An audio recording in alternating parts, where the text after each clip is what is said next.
DILG pinagbawal ang pag-access ng mga taga-gobyerno sa mga online platforms. Kasama mo sa balita, Radyoman Mike Guyagoy. Mike!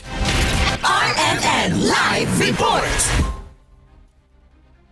Ipinagbawal nga ng Department of the Interior Local Government o DILG sa mga kawani ng gobyerno ang online gambling.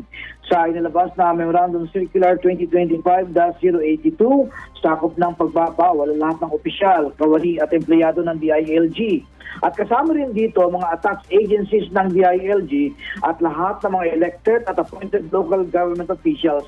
Kasunod na rin ito ng mga impormasyon na nakakarating sa ahensya na maraming taga-gobyerno ang nag-o-online gambling.